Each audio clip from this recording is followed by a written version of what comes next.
Welcome to the Conscious Pivot Podcast with international speaker, business mentor, best-selling author of Pivot, and your host, Adam Markel. The Conscious Pivot shares the stories and wisdom of people who have successfully reinvented some area of their business and personal life. You'll gain powerful insights into how you can fully embrace new opportunities, increase your performance, and master the art and science of innovation and resilience. So please join Adam as he guides you on your conscious pivot. Welcome back, everybody, to another episode of the Conscious Pivot Podcast. And I am so thrilled, as always, honored, and feel so grateful to be here with you right in this moment. I've just had a delicious yet quick lunch.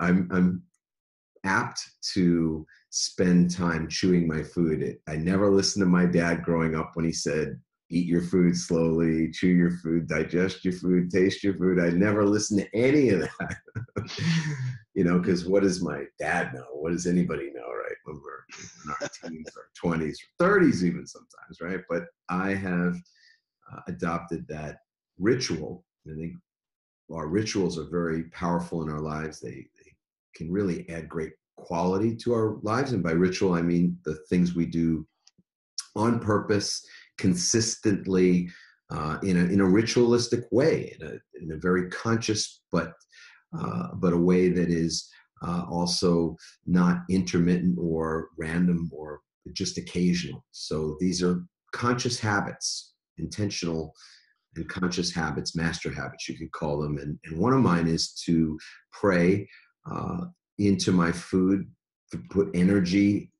Is how I envision just putting this love into my food, this gratitude and appreciation into everything that it took, all the animals and all the people and all the services and all the moving parts that it took to bring that food to the point where I can nourish my body, my mind, my heart, my soul with that food. So I just did have a beautiful but quicker than normal lunch. I'm so excited to be with all of you, that if you're watching or if you're listening or both, etc. Feel so blessed to be in this space with you. We always start our shows with gratitude. So in this moment, that's what I'm grateful for. You can, as long as you're not operating any heavy equipment, close your eyes if you want even, and feel for just a moment what it is that you are grateful for now, that you are appreciative of in this moment. And for me, sometimes it's so simple, because just the breath, and I say just the breath as though it's something insignificant, but we do, and I do, take the breath for granted. Imagine breathing in and not being able to breathe out. We wouldn't take that breath for granted very long, would we? And we know what that's like when we're underwater. I'm a Pisces. I spend a lot of time in the ocean and the pools and things like that. And when I'm holding my breath, or I'm under the ocean, or I've been slammed under the ocean from the surfboard that I was previously riding, and I'm under a wave, I very much appreciate my ability to breathe, and to breathe with ease and with grace and without a lot of fuss. So this breath is special. And I receive this breath with all of you. Together, we are one in this breath, and that feels great. What a great reminder that we are so connected. And speaking of reminders of great connections, I am reminded that I have a guest. I have a guest on today's show who I love dearly. He's a brother, and I do mean that. A brother. In all the truest sense of that, and known this gentleman for a long time. I'm so happy that I get to have conversation with him in your presence, that you get to be part of that and experience his energy and his love and his light, his presence, as well as his wisdom, because he is just a very wise man, far wiser than his years. And I know he's not a kid. I'm not a kid. He's not a kid. We're not old men either. So he's gained a lot of wisdom, and he's going to share a lot of that with all of us today, which I'm excited for. His name is Keith Leon. I'm going to share a little bit about his background, and then we're going to bring him right on to start this incredible conversation. Keith Leon is a multiple best-selling author. He owns a successful publishing company, and he's a world-class trainer. That is true. He is well known as the book guy. Keith has appeared on many popular radio and television broadcasts, and his work has been covered by Inc. magazine, LA Weekly, the Huffington Post, and Succeed magazine, just to name a few. He's also spoken at events that included Jack Canfield, Neil Donald Walsh, Barbara DeAngelis, John Gray, Michael Beckwith, Adam Markel, I don't know who that guy is, and Mary Ann Williamson. Keith's passion is teaching people how to go from first thought to bestseller and create what he calls the world's greatest business card. So please, wherever you are right now, open those eyes, just perk right up, because I get to bring on this amazing gentleman and a dear friend, Mr. Keith Leon. Keith, welcome to the show.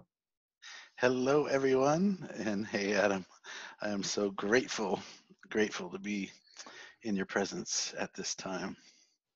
The bio it's a great bio. I love it because it's easy to read, for one thing, and it's succinct, and it says a lot about who you are and who you've been in the world. What's not in the bio that you'd love to share with our listeners and our viewers? I didn't hear the words heart-centered in that, and I think anybody who knows me would definitely claim that is the truth about me, that I'm always leading with my heart. Yeah, so conspicuously missing from the bio. Heart-centered entrepreneur. Note to self, right? Yes. Or note to be giving someone else who's going to make revisions to the bio. Right. Yeah. Keith, anything else? I mean, it doesn't have to be anything else. I'm just curious. Anything else you want to supplement? Just that I love life, and I love helping people get to their next place, whatever that is, because we're all in a different place. And any time that I can do anything that offers somebody just that next step is something that I'm grateful for and appreciate. Yeah, way cool. And it's so funny because just before we turn on the officially turn on the podcast and hit the record button, we were discussing that because I'd asked Keith what his intention for the podcast and what the listeners and viewers would receive, what he intended for them to receive. And that came up, this wanting folks to be clear and being able to move forward and take a next step. And I said to Keith, and I don't know that Keith, if you'd heard this from me before, but the title of the next book is called The Next Pivot. So that's kind of an official announcement or there, of what the title, and it's about that next pivot, which you're pretty familiar with. Next pivots, right? Absolutely. And it's like every success that's ever happened was a series of baby steps all strung together. And for years, I've been doing a process with people called the reverse action plan, where you start with what you want to achieve and say what would be the last thing that would happen right before that happened, and you write that down. And then what would need to happen in order for that to happen, and you keep coming backwards until what you write down is your next baby step. I mean, your next baby step. And I think when you start with that list in mind, you'd never feel like you're doing anything more than your next baby step. But before you know it, you're standing there going, ha, I have that, or I am that. How did that happen? And then that's where I show you the list because you followed this. So it's all one baby step at a time, and the next thing you know, you're there. I mean, how important is it really? And I think, well, I'm going to ask you, how important is it just to be able to take the next step, do you think, in terms of the pivot process? How important is it to be willing to take the next step? It's everything. It's everything. I think that one of the things that you were talking about, rituals. One of the rituals that I love to do is at least once a month, I do something that just scares the crap out of me. Something that's like so big of a stretch that I go, I'm not sure I want to do that. And that's what keeps me willing to brave the smaller things. as they come up, and to see those things that in the past I might have seen as a big hurdle, compared to this other thing that I like to do once a month. These things are like, oh, that's no problem. This too shall pass. I'll get over this. Oh, next thing I know, we'll be through this. And so it's all just levels for me. But next step, and especially bold next step, is mantra. Wow. See, you're declaring out loud that you find ways to scare yourself. Because I think people probably listening to this are going, "What? What are you talking about, man?" Boldly do something that scares the crap out of me. Most of us, most people, I would say, are looking for every way out of anything that brings up fear for them. Like fear is the worst possible feeling for most people. So that you seek it out on some level. Well, give us I mean, that's a pivot of a magnitude. I mean, right. Mindset wise, it's a pivot for sure. Why is that the case, and what started that? I mean, let's follow the thread there. I think it all started with I had this recurring nightmare from childhood, because my father was someone who loved to jump out of planes. He parachuted, and I had this recurring nightmare that I was an adult and that I would be in this plane all strapped up and ready to jump, and I get to the door and I couldn't do it, and I wouldn't do it, and I'd have to ride the plane down, frustrated. Why didn't I do it? And I had that nightmare, and it kept having it, and I was like, what is this about? And then I realized that I had a fear of heights, and I couldn't even get up on a ladder. And so what could I do to get through my fear of heights? I jumped out of a plane, because I figured if I could do that, right, if I could get up to the door and get out the door and skydive and then land on my feet, how on earth could I ever be afraid of going up a ladder again? Right? And so I did. I jumped out of a plane, and a perfectly good plane, by the way. And right, like no real reason to jump out of a perfectly good plane.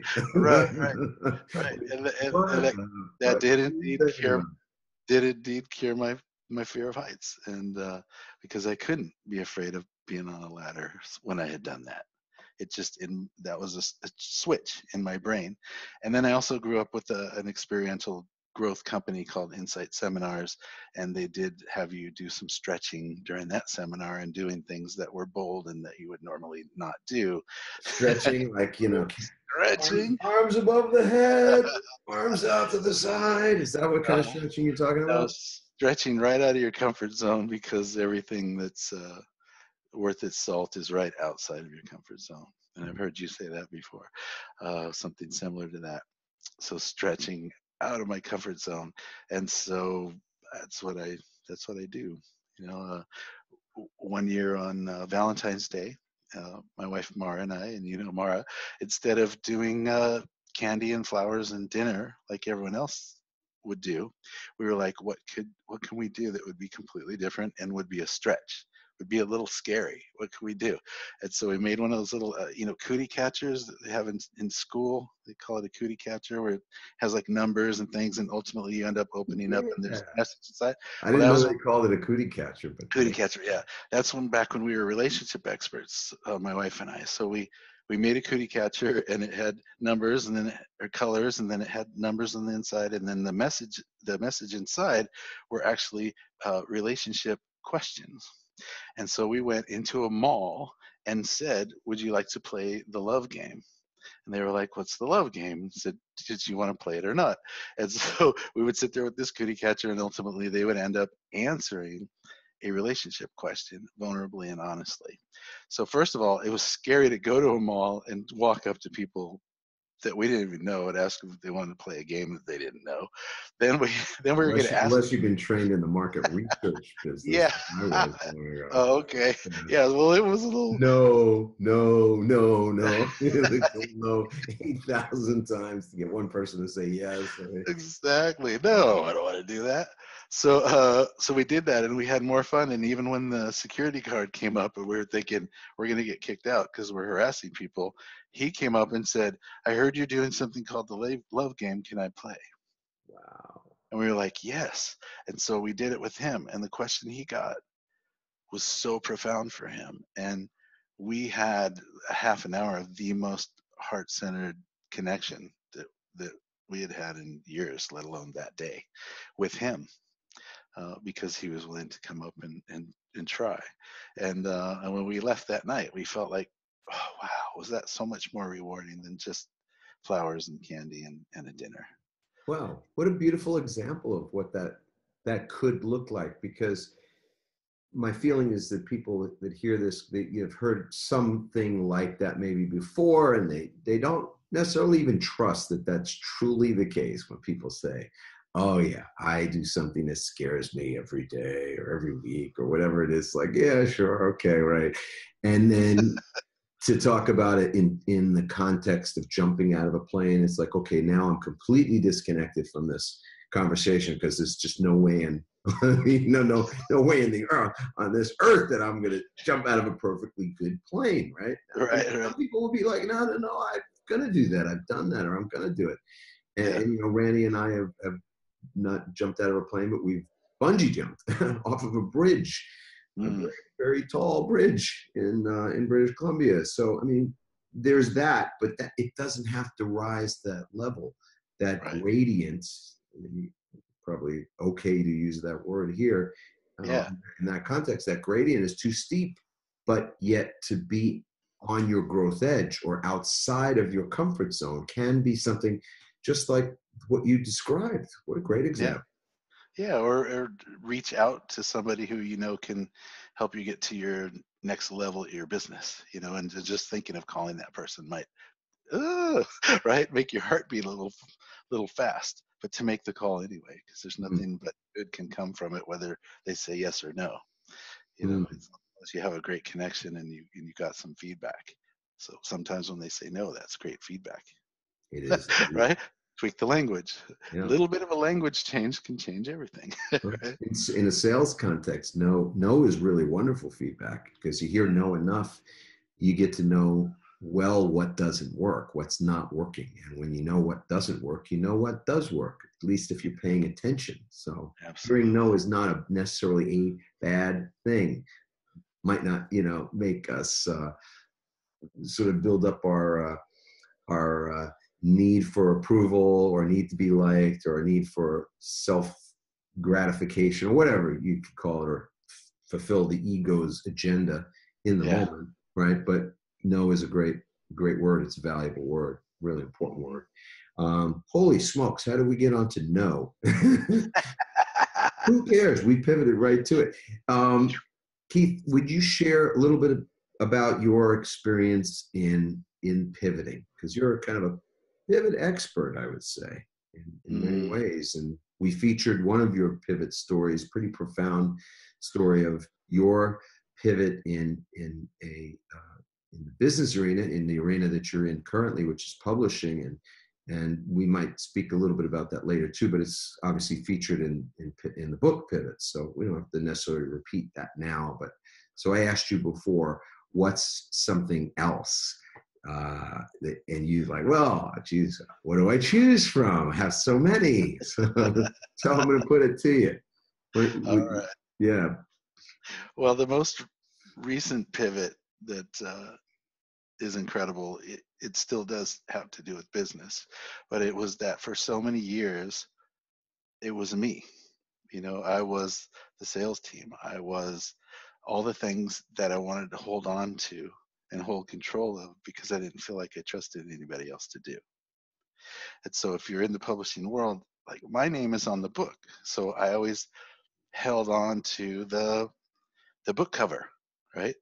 Designing that and made sure that the layout was the way I wanted it, the words were the way I wanted it. I was overlooking the layout.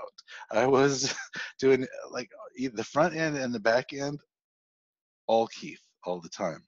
And as we began to grow and grow and grow, it became harder and harder to do all of those things. And so I had to look at, why am I holding on to these things?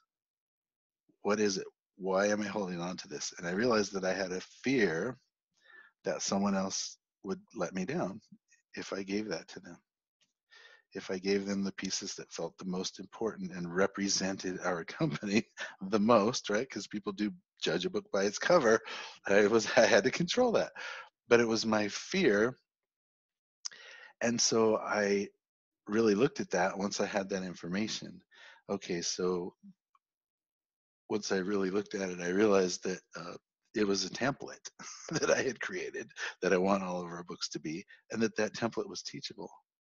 And I realized that my layout artist had been doing layouts for us so long, whoever was working with him, all they really had to do was send it and get it back and work with the client. It wasn't rocket science, any of it. It was just my control and wanting to hold on to that. And so, I've been able to replace myself in all the busy work that I used to do. And that time has then allowed me then to seek out a sales team, because I was holding on to that too. Seek out and train salespeople, and be available to train salespeople. Wow, I go on calls with them while they're talking to people, and to be creative, to have time to be creative again, and to take a break in the middle of the day and write a song, for my wife, because I can do that, because I'm not now doing all those tasks that I held on to for so long. So I think it was a huge pivot in letting go of control, in trust, in allowing the universe to do its work, and through me and through the team members. And so now I am free to do more things that I love to do. I'm free to speak more. I'm free to take a break in the middle of the day if I want to do that. And that's been so empowering for my soul, right? Which was overtaxed and overworked up until the point that I did that.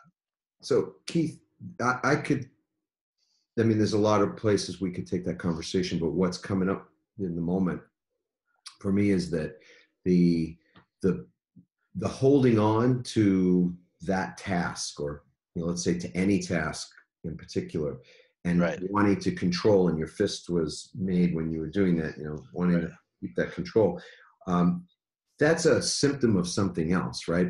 Because where there is the need for control in one area of business or in life, there's certainly other areas where you're holding on, not you, but just all of us, we're holding on to something. And I'm more interested at the moment in what the root of the control or the desire for the control is, because it could be that in that moment, releasing, letting go of the control and turning it over to other people, and trusting and training and following up and delegating, but with follow-up, not abdicating, but truly delegating, right? That created a solution to the busyness in the business in that moment. And yet it might be that because it's symptomatic of something else, that you're still hanging on and controlling and still dealing with that in some other area of your life. So I'd love to know at a deeper level, what was the control?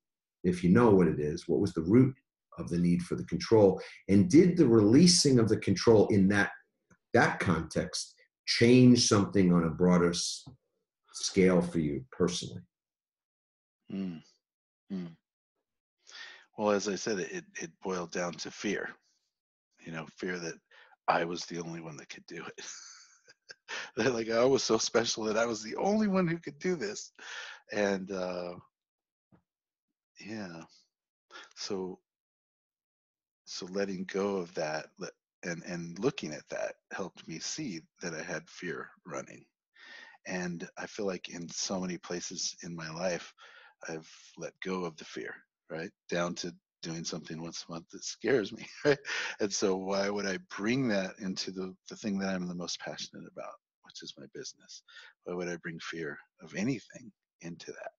And so it just helped me once again look at, what is that fear about, and just keep digging underneath and underneath and underneath till I got to the control piece. So it kind of went round and round. You're like, what's underneath the control was fear, but then what was underneath the fear was more control. So I think it was going round and round on itself. And as soon as I gave those things up, I felt this just huge sense of relief.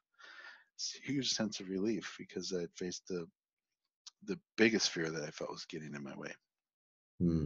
Interesting. And the other areas of your life benefited from from confronting. You confronted the fear that nobody could do it as well as you, and at the same time released control, let go of control to give some evidence, put some action behind the desire or the intention of overcoming the fear, right? Right, and then that spilled into everything. So that, where in my relationship were there things that I was holding on because I thought that I was the one that could do it the best. Perhaps I could let that go. Hey, honey, would you like to do this? Or in the fact that I make music, being able to trust a band member or somebody who's on the supportive team, as opposed to trying to micromanage that too, because I'm an engineer, right? So if I play, it's really easy to say, hey, can you play this and do that and do it this certain way, as opposed to just step up to the mic knowing that it's going to sound good, and that if it doesn't, it's okay.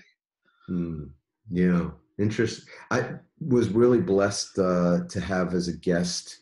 Blessed to have as a guest. That's a great alliteration there. Just yesterday, I had Alan Cohn on, and we were talking about some spiritual practices and what we've been practicing, and he's been practicing it longer than I have.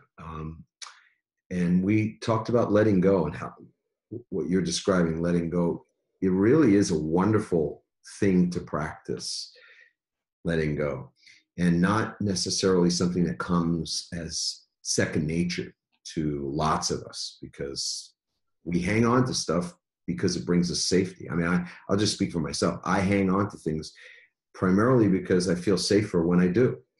My body, physical safety, emotional safety, whatever version of safety, I hang on to things for that reason, and letting them go challenges. I have to challenge. I'm being confronted by that fear that's always the root. I definitely believe in that theory that there's basically just two ways of being in life.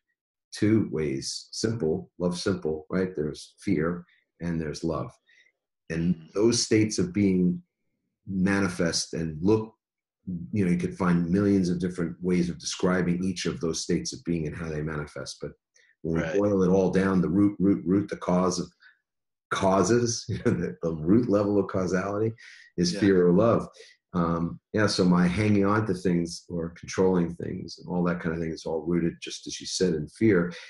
And letting go is such a wonderful practice. And I'd heard some time ago, and I've shared this with folks when we do our masterminds and some of our other programs, we occasionally take people out for a process or an exercise. And sometimes we go someplace like a beach to do a walk and that kind of thing. And I'll share this, that the whole of life is a process of letting go. That all of life is just about letting go. I mean, when we think about it, when we get to the end of our days, my goodness, what we'll let go of everything. We'll have let go of, how we look and what we think of ourselves and what we think other people think of ourselves, and our titles and our positions and our money and our possessions, and all of that we will let go of, and none of it we will take with us as far as we know. So, it might make some sense. It could be a good idea to begin practicing the process of letting shit go. Let it go now.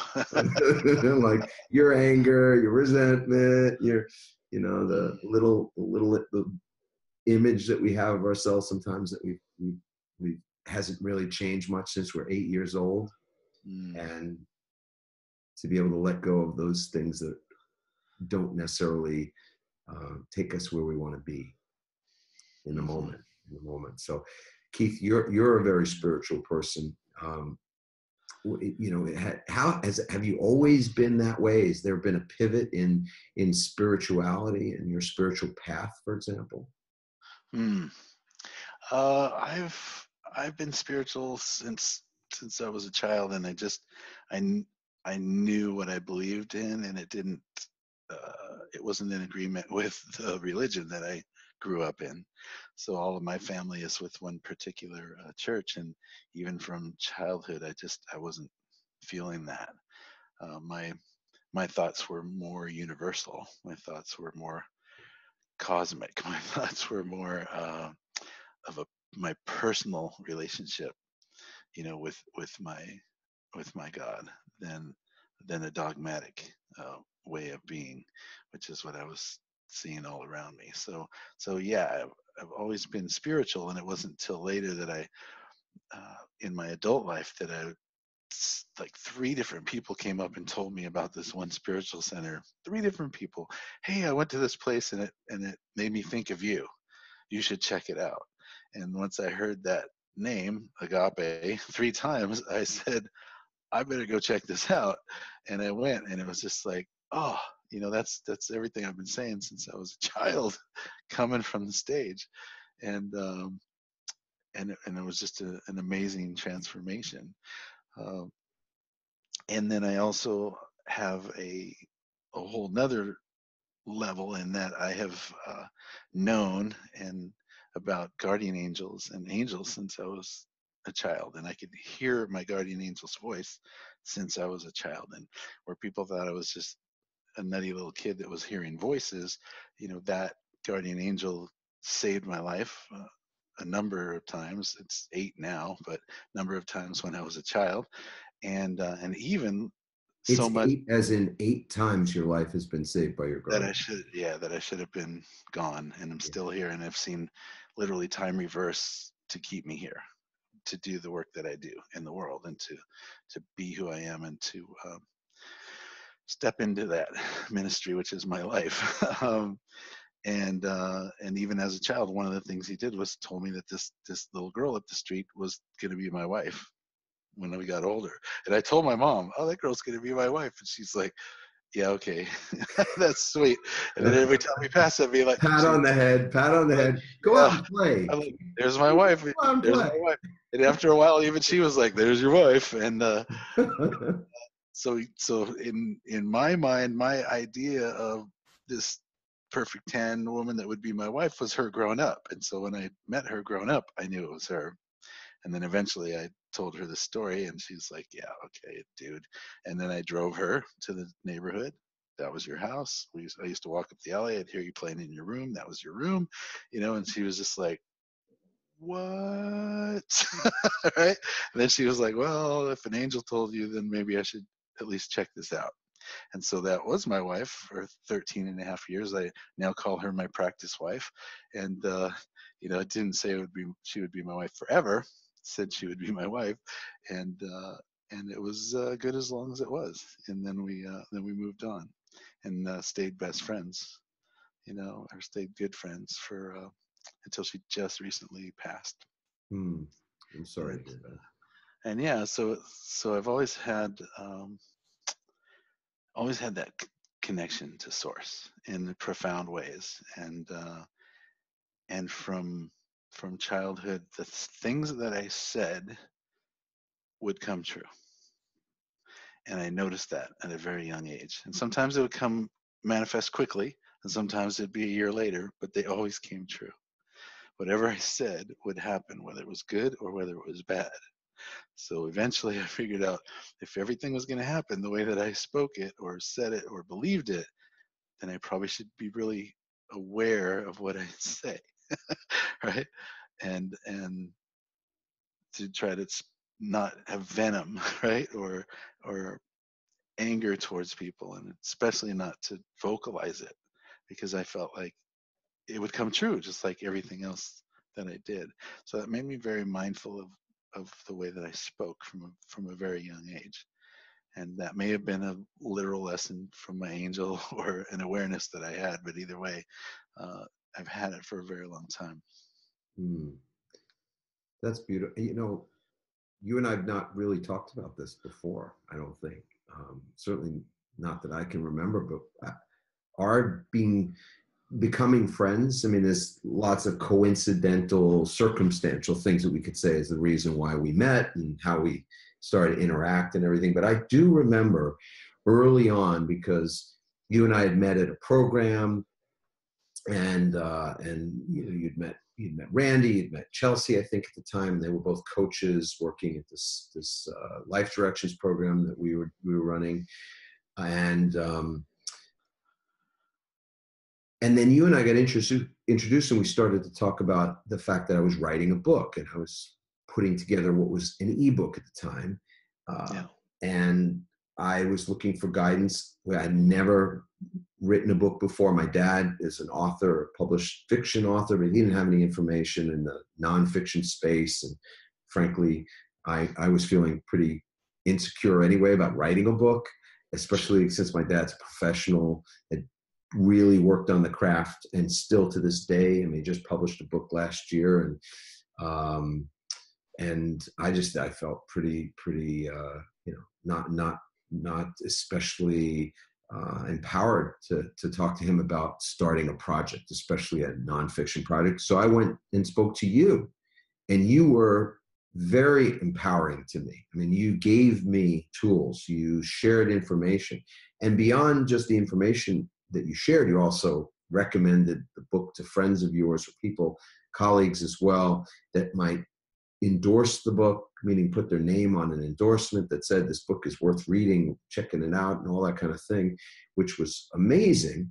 But even with that, this generosity that I felt from you, and this open and willingness to jump in and offer me some help, and I wasn't in any position at the time, to help you. I wasn't a CEO of that company at the time. I was just an assistant trainer, just getting started. So, but what I remember most was the connection on what I would call a spiritual level, that we were in meditation while we were speaking. It felt like we were in prayer while we were speaking that very first time. Is that you recall that conversation we had? I do. It was, at least the feeling. It was more like, beloved, how have you been? Than nice to meet you. Like we had done it together before for hundreds of years or whatever, and I was just connecting with you on this plane again. Yeah, I just felt instant connection and wondered, am I the only one feeling this? I wonder, because and then you told me, like, at that end of the conversation that you felt it as well, and so that's why I had looked forward to all the ways that we could make a difference together, and we're doing that now, and that's why I'm just so blessed and grateful. And yeah, we've been able to teach together, which is so cool. I mean, for those of you that are curious about this, we've had Keith has taught at our Heart of Enrollment Level 1 masterclass for speakers, and learning how to create some mastery in the area of speaking, facilitating, and presenting from stage. And now at our Level 2 program, also Keith has got a really beautiful part in our Level 2 program, and just beautiful. And Keith and Maura both just have been such a great addition to the curriculum and the delivery of what our highest intentions are for those students. So thank you for that. Really appreciate it. You mentioned Agape, and that spiritual center is I think it's wonderful. I remember going to Agape for the first time and listening to Michael, and then just I think last year we had Michael Bernard Beckwith on our podcast. I've met him now a half dozen times just through serendipity. We had a meeting in his office, and I met him here and there, and an ATL meeting, and all kinds of places we've run into each other. So and it's Cynthia Kersey's Unstoppable Gal. I just kept running into him, like, what's going on, brother? I'm like, are we supposed to do something together? I don't know, but we, out of nowhere, just kept our paths kept crossing. And when things like that happen, I do tend to want to see or feel what the what's the higher purpose in what's occurring? Is there another layer through which my lens can be adjusted to see? Because I don't believe at all. I'm going to ask you this question. I don't believe in the randomness of anything. I really don't. I think everything is so intentional. Yeah. Yeah. So that's my question. Do you believe in things connecting and that there's this interconnectedness of everything, or is there some place from randomness, I suppose? I think there's purpose for everything, and that it's all connected. And I even go a step further and believe that I'm personally responsible for everything that I have in my life. That I either created, promoted, or allowed everything that I have in my life, and that's through my words, through my actions, through my beliefs, the things that I say, and the things that I believe. And as I really monitor that and encourage, some of my students to monitor that, I've found that it just always proves to be true. And I think every interaction, every connection I've had, everything that seemed like a complete nightmare to me when I was going through it, including my divorce from my wife. Oh, an angel told me I'm going to marry her, and now we're getting divorced. What's that about? You know, uh, that was like a seeming failure, and it wasn't, because then I realized, well, he never said we'd be together forever. He just said she was going to be my wife, which she was. Great, right? And so now what can I learn from that first marriage? And what I learned was that reminded that everything I say happens. So I created a list of all the qualities and everything that would be my perfect match in my next mate, should I ever meet one, and wrote all of those things down. And then I looked at the And list. then voila. Well, not quite. No, no. I looked at that list and realized that if I wanted to attract those qualities, I needed to become all of them myself. And there was 3 things on that list that I didn't feel like were me. Well, truly, 100% that I was in integrity with that myself. What were those? Do you recall what those 3 things were? I'm going to keep those personal. Well, okay. One was honesty, and I was working. One I was was working. transparency. Yeah, I was working at a TV production house where constantly, when we were talking to people, the owners were tell them I'm not available, or tell them I'm not here, and they had us like lying on the phone. And so I literally had to go to my bosses and say, I will not lie for you anymore.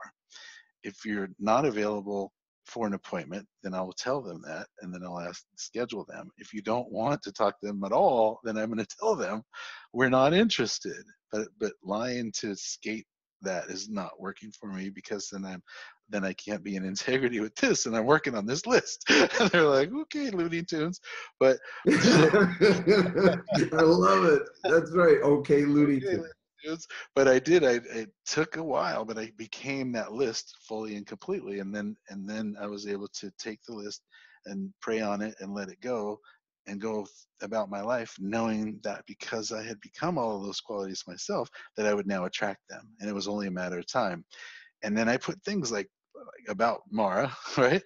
That her light would enter the room before she would, and that she had long brown hair and dark skin and a big nose and a big booty, right? And I was very specific, and not only qualities but physical features, so I would know, because I really thought, maybe I will never be in a relationship again, and if I'm supposed to be, then I want to make sure that it's the right person. So I was very clear.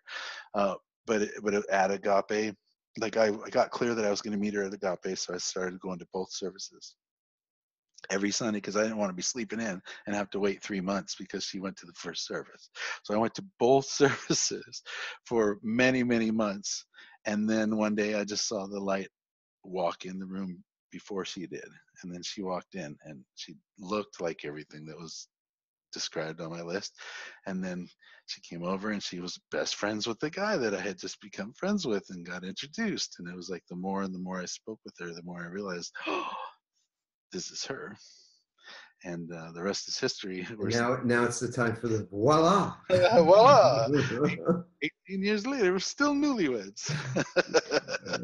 18 years later, still newlyweds. And it was a match. And I mean, everything all the way down the line. And come to find out, she had done a very similar process. She called it a marketing plan, but she wrote everything and then realized she needed to become those things, did the work she needed to do, and then gave it to the universe.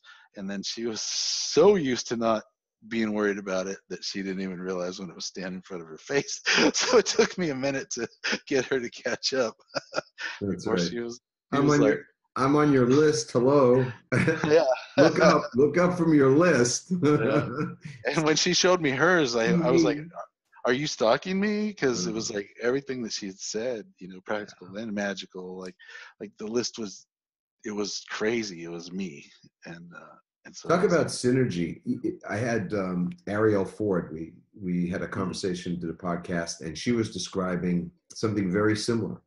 Mm-hmm. You've got to put your request out to the universe, I think is how she described it. But you've got to put the request out for what you want.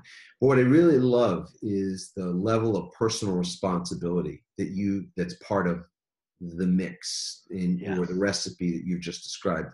And those who are paying really close attention right now, if you missed the recipe, a key ingredient was in being the person you wanted to attract, or being the qualities of the person that you wanted to attract, which is so similar, of course, to Gandhi's "Be the change you want to see in the world."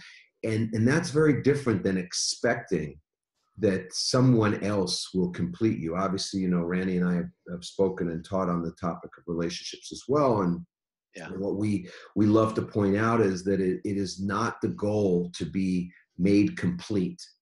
That is not a realistic goal to have, that someone else will fix you or complete you or fit, like complete your soul. Your soul is complete. You are perfect just as you are. And yet, if you are alone and want to attract someone, it is the qualities. It's this: put the message out, put the request out to the universe, and then be that which it is, be that you wish to attract. Be that. I mean, you can't say, I want somebody who's, got a beautiful giving spirit, and you're a stingy, SO whatever, it's like that. Those two things don't line up. You as a stingy human being don't attract a generous soul to you. That's not how it works. Like attracts like. I mean, opposites attract as well, and that's polarity and in terms usually surface stuff. But it's very much a sexual polarity. It's a physical. It's a thing that attracts people to continue to propagate the human race. Got that? But there's something very different between that form of attraction and the type of what's the right word here? Compatibility, or the type of thing that contributes, that is loving, that creates a loving relationship long term.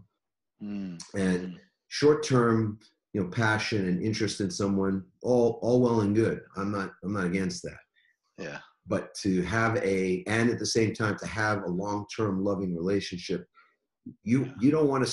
I wouldn't want to spend time with someone who's out of integrity. I mean, so if you're out of integrity and you want to attract somebody who's in integrity, meaning you lie and you cheat and you are okay with it, you just do it again and again, even though it's not, doesn't make you feel good, but you do it again and again and again. You want to attract somebody who's a very honest and forthright and trustworthy person, and somebody that's not going to betray you. Yeah.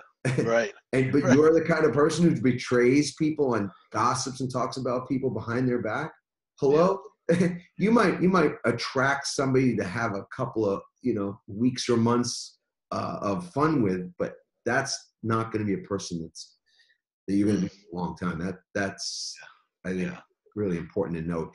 And that recipe of being it and then attracting that which you are being, and you can't be something physically different, right? So it's not a question of, I want to be taller. I want to, so, Right.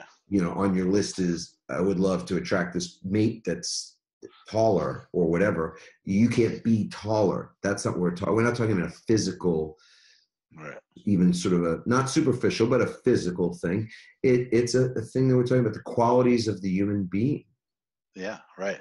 Like Being. I said spiritual, not religious. I said drinks occasionally, not professionally. there was a lot of That's a good one. Drinks occasionally, not not professional. professionally on that list. And but I've always been a question asker, and I remember being at my aunt and uncle's 50th anniversary, and I was just a teenager at the time, and there was a lot of people there that were their friends who had 50, 55, 60, 48, a lot of years marriage. And I went to all those couples and was just picking their brains because I was just like curious, like how did you last that long? And when you saw the surface stuff, that's why I was saying on the surface, opposites attract. When on the surface, I would just look at these people and I'd be like, how are they even together? Because the woman would be really sweet and the guy would be like all crotchety, and the woman would be like, let's go dance, and he'd be like, no, I don't want to dance, that. And so opposites attract on the surface, but when I asked them the real questions, right, and got underneath to the good stuff, their qualities, their core beliefs were the same, right?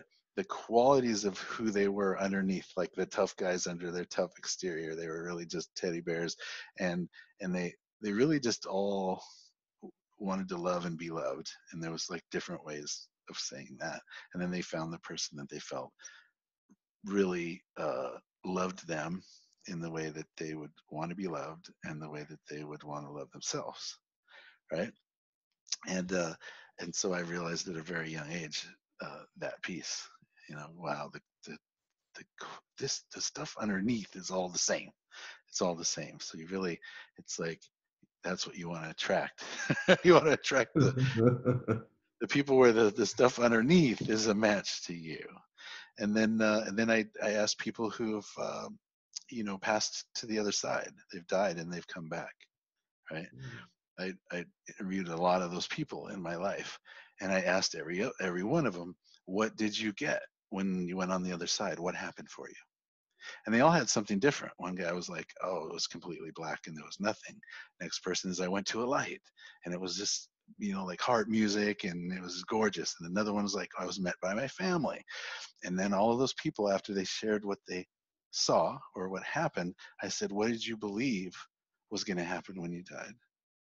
And the guy who said, I believe that I had black, said, I believed in nothing, total blackness. The person who said, I believed I'd be met by my family, was met by their family. The person who said, I went to the golden white light and it was all light and it all felt good, that's what they believed. So every one of them had proven what Jesus said, which is, it happens as you believe it's done unto you. Pray believing that you have and you'll receive. He said it all day long. I mean, I think if he had a microphone like today and was here, he'd be walking around going, is this thing on? Is this thing on? Did you watch The Secret? Because it proved for me like that it happens as you believe. So believe in yourself, believe in good stuff. Learning to love myself could be the only way that I could truly, unconditionally, right, that I could ever attract someone who would love me unconditionally. Exactly. Wow.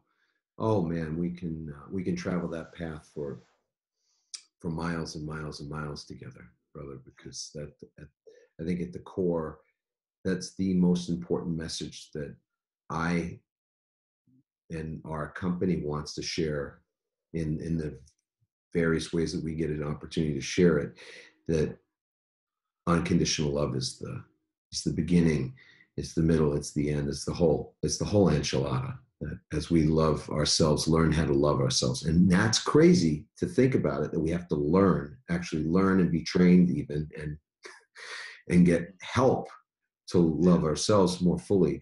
But as we are able to love ourselves unconditionally, we then get to love others unconditionally.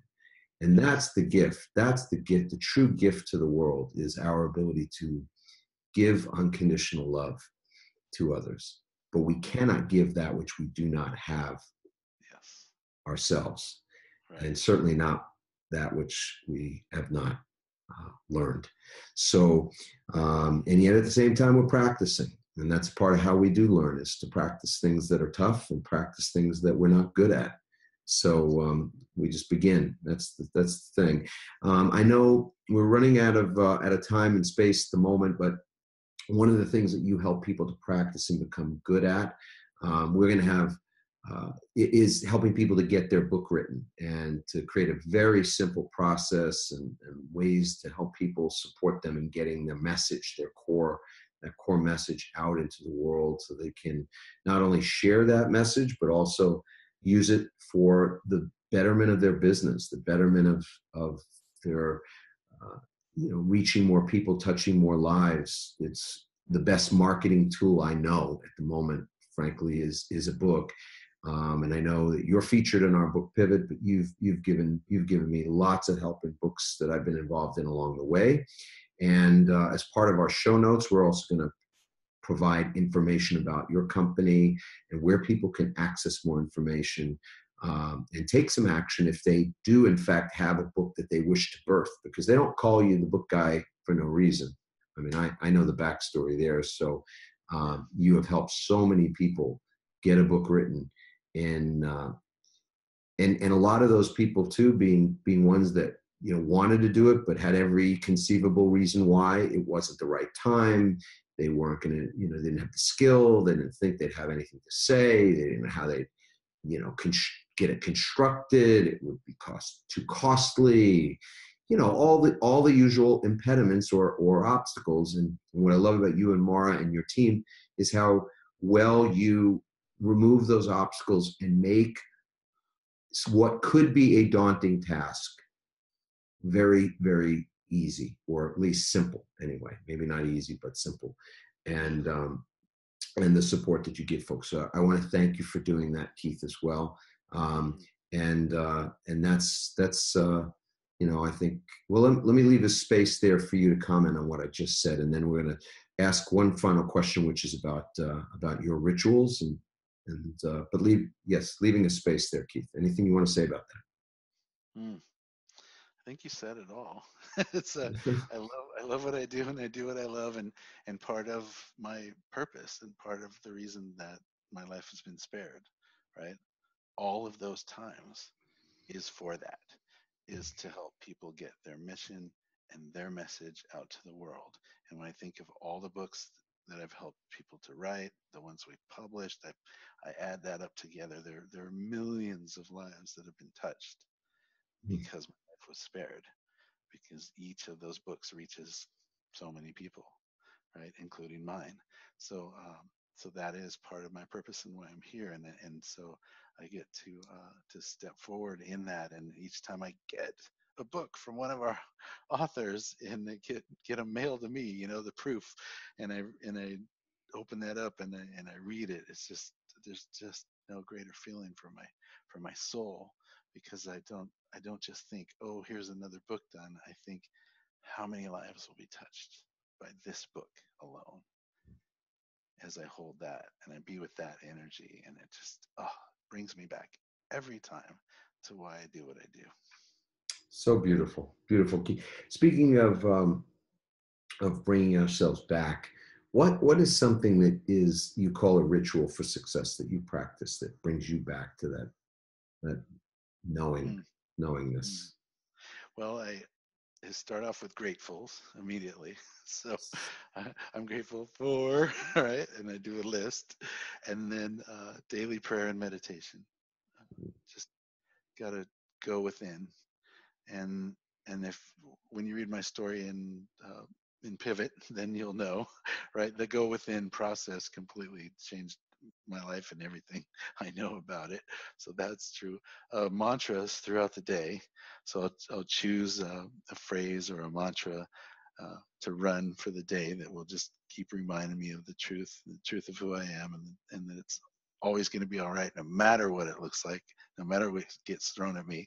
And then my wife does this thing that I just love, and this is different. Everything I just said is like, you've heard this a bunch of times, but But what Mara does, and I love this, is she'll say in the morning, wasn't today great? Don't you just love how? And then she fills in like how this happened and that happened and how incredible today was and how we got to the end of the day and we just felt like, oh, like we had made a difference. And she speaks as at the end of the day as if it's already happened and says, wasn't that great that that happened?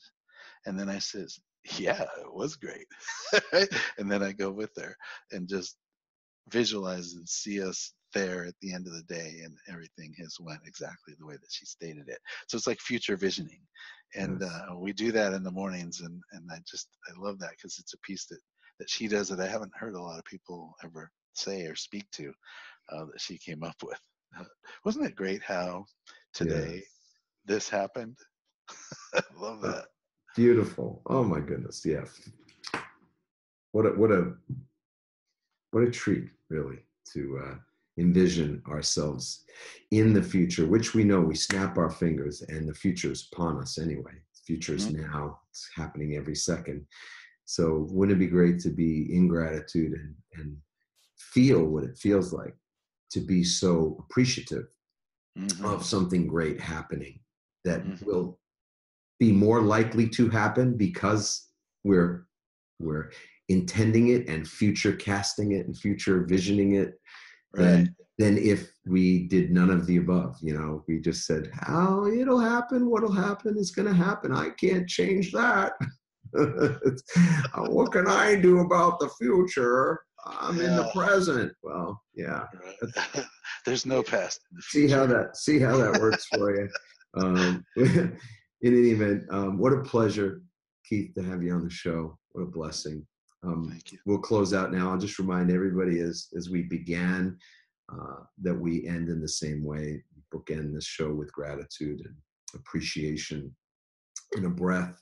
Of course, this divine breath we get to share together, knowing as we take this breath, as we receive this breath and receive it when we wake up tomorrow. That's my hope. It's my prayer. It's my wish for all of you that we wake up, that you wake up, I wake up, Keith, that you wake up, and all of our families and friends and everybody, that we all get to wake up tomorrow, wake up our minds and our spirits and our bodies, wake up our consciousness, of course, a little more tomorrow than even today. And that's a good trajectory that we're on if we intend and are grateful for that. So wake up tomorrow, be grateful for that breath, knowing that as you take that breath, there are people taking their last breath in that moment. And there are babies also being born, taking their first breath. So it's a celebratory breath for sure. It's sacred, it's holy, and it's celebratory. So breathe, be grateful. And if you're wanting to say it and you feel like saying it, I hope that you want to say it, you'll say, I love my life. I love my life. I love my life. I love my life. I love my life. I love my life. Yeah. Thank you, Keith. Thanks for joining in. Thanks for being a part of the show.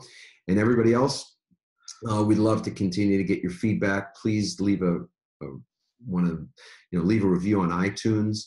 Join, meaning subscribe to the podcast. You can get access to more episodes at adammarkel.com. Please join our Facebook community because it's just itching for your presence. If you've not gone in there yet, it's the Start My Pivot community on Facebook. You can get there. The shortcut to that is pivotfb.com, pivotfb.com, or of course you can search for it on Facebook at Start My Pivot community.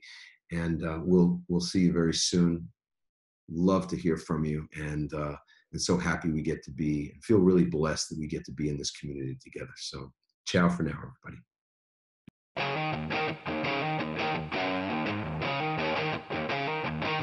Thanks for listening, everyone. We hope you now have the tools and greater insights to navigate your own pivot. Help us inspire others by sharing this episode and leaving your comments over at adammarkel.com/podcasts. For more tips, strategies, and support as you consciously pivot into a new business and lifestyle you love, join our Pivot community on Facebook at pivotfb.com.